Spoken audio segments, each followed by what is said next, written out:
오늘은 사도행전 11장 19절에서 30절 함께 보겠습니다. 초대교회가 시작이 되고 예루살렘 교회에서부터 다른 교회들이 이제 개척이 되었습니다. 이 예루살렘 교회는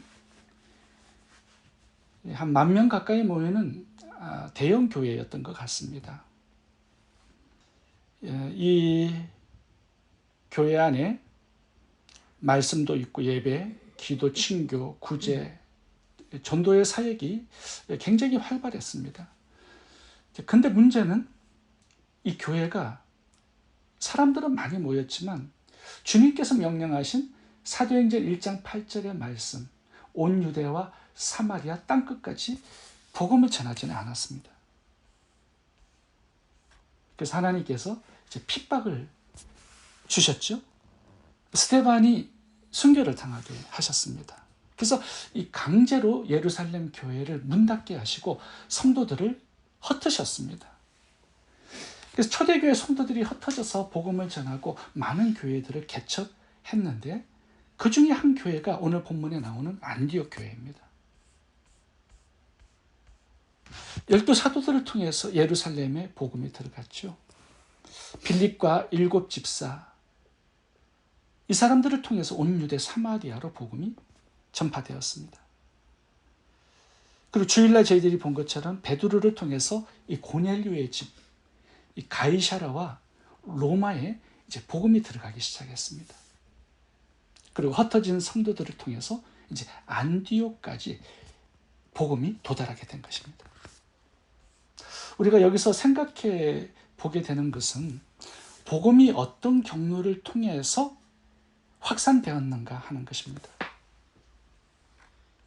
오늘 본문의 복음이 베니게, 구브로, 안디옥까지 전해졌다라고 말씀하잖아요.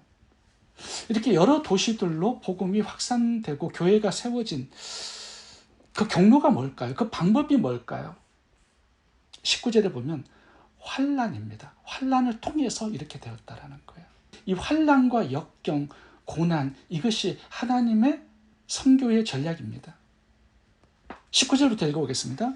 때에 스데반의 일로 일어난 환난을 인하여 흩어진 자들이 베니게와 구브로와 안디옥까지 이르러 도를 유대인들에게 전하는데 그 중에 구브로와 구레네 사람 몇이 안디옥에 이르러 헬라인에게도 말하여 주 예수를 전파하니 주의 손이 그들과 함께 하심에 수많은 사람이 믿고 주께 돌아오더라.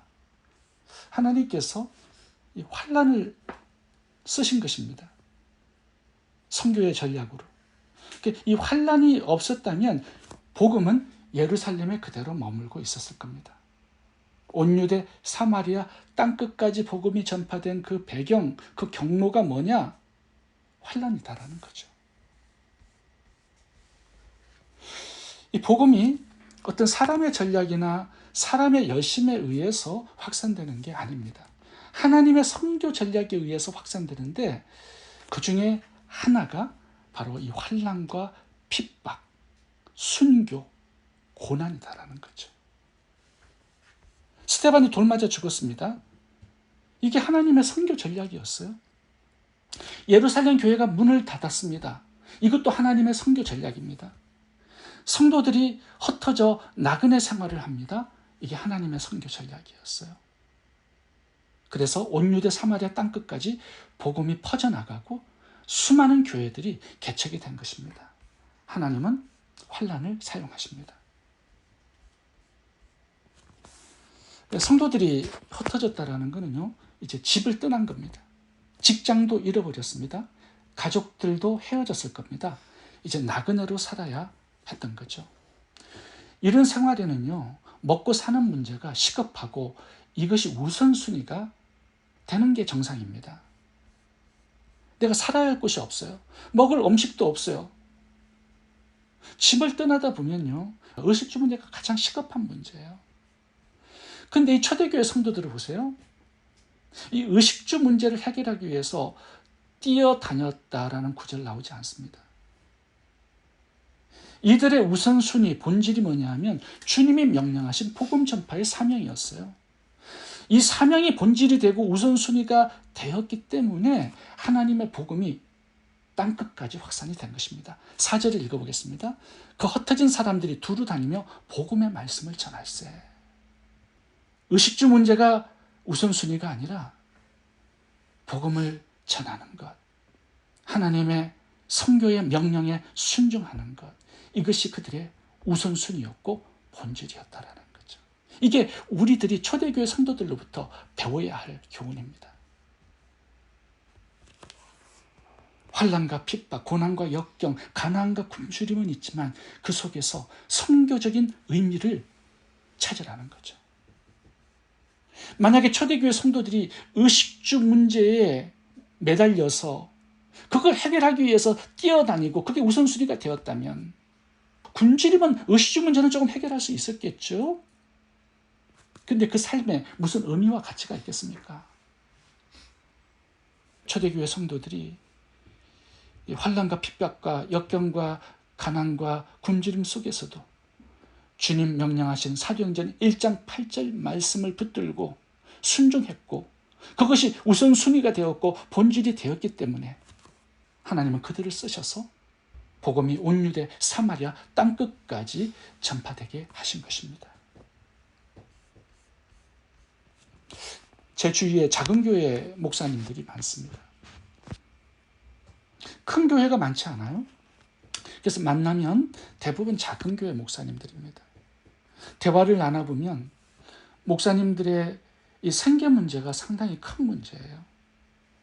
특별히 은퇴 이후에 목사님들의 생활을 많이 걱정하십니다.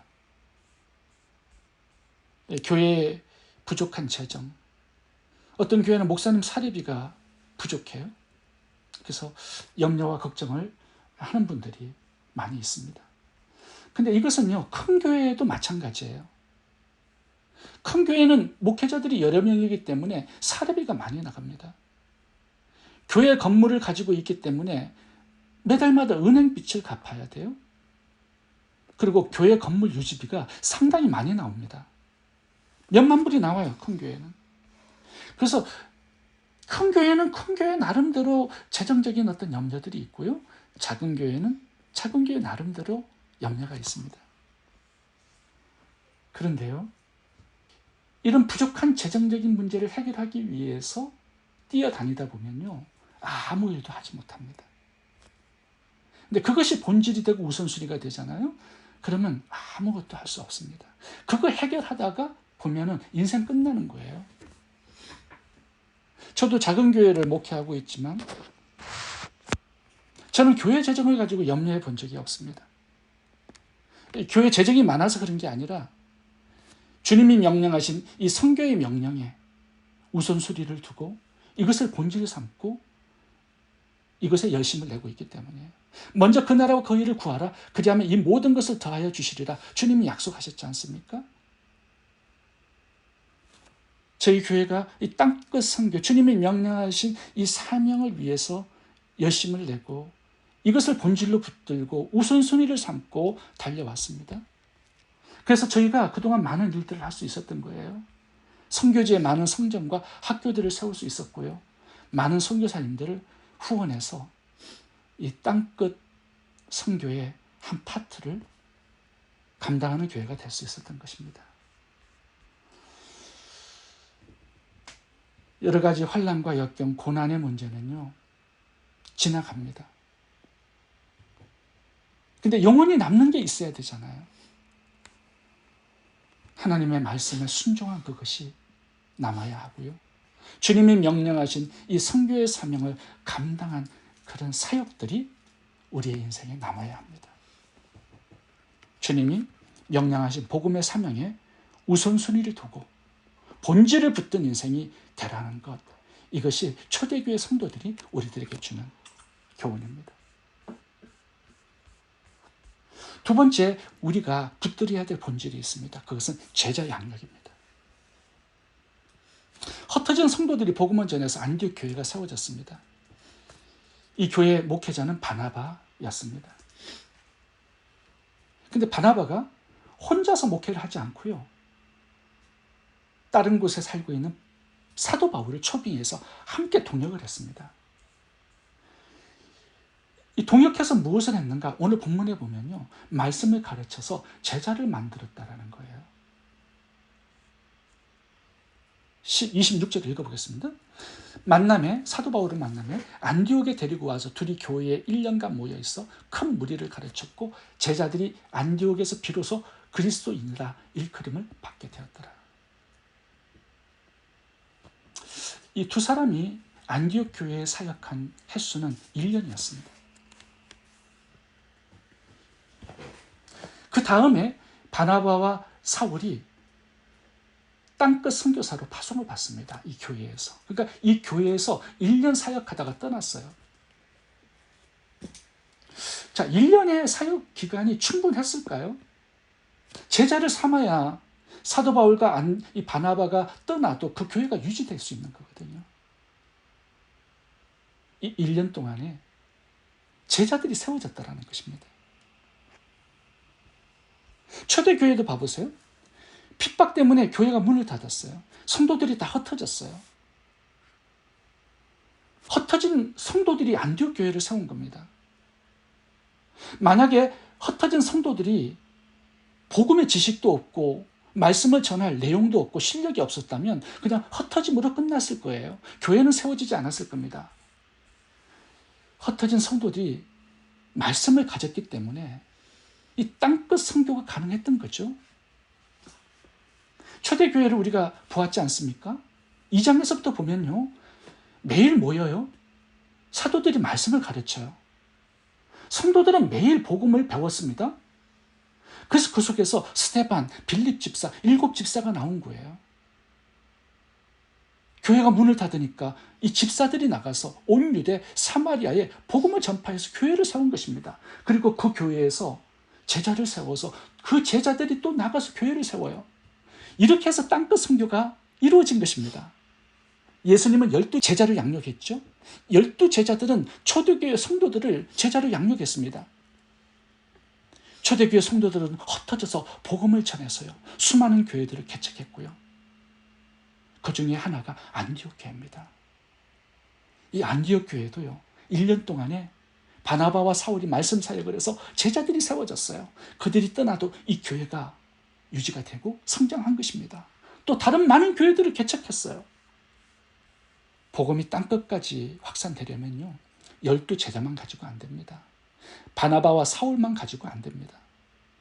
그들이 예수님처럼 제자를 만들어서 그들이 또 다른 제자를 만들고 이렇게 해야만 복음이 땅끝까지 전파될 수가 있는 것입니다.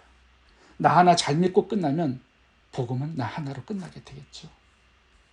제가 지난번에 교회는 그리스도의 몸으로 생명체이기 때문에 생명이 성장하고 쇠퇴하기 전에 빨리 번식해야 된다고 말씀을 드렸습니다.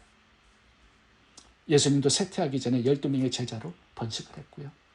12 제자들은 7 집사를 양육해서 번식했습니다. 오늘 본문의 바나바 사도 바울도 제자를 양육해서 번식했어요. 이것이 우리들의 우선순위가 되어야 되고 사역의 본질이 되어야 됩니다.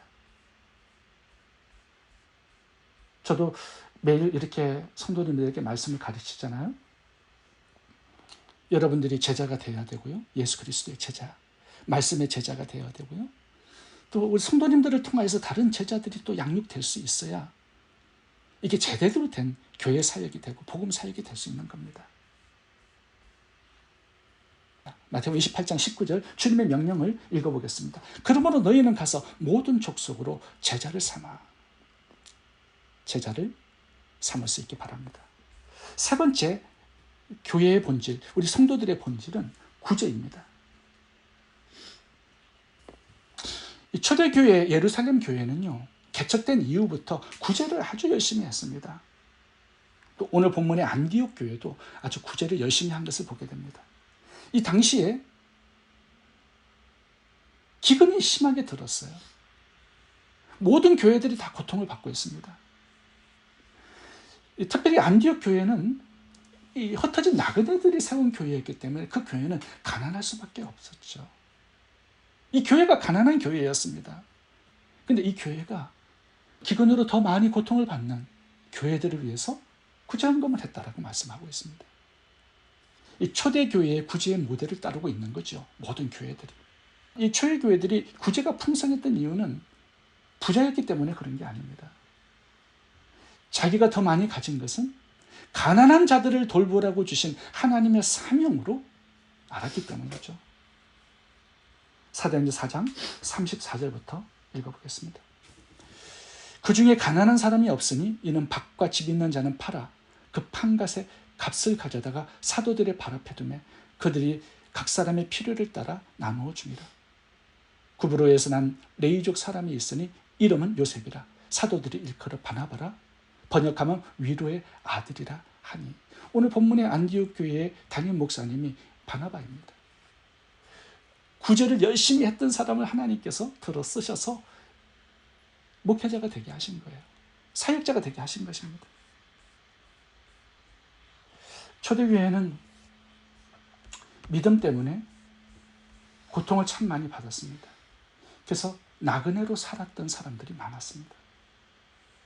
그래서 하나님께서는 믿음 때문에 흩어져 나그네로 살아가는 그 사람들을 책임질 것을 교회에 명령하고 있습니다. 이 명령이 마태복음 25장에 나오는 명령입니다. 하나님께서 종들에게 달란트를 주셨어요.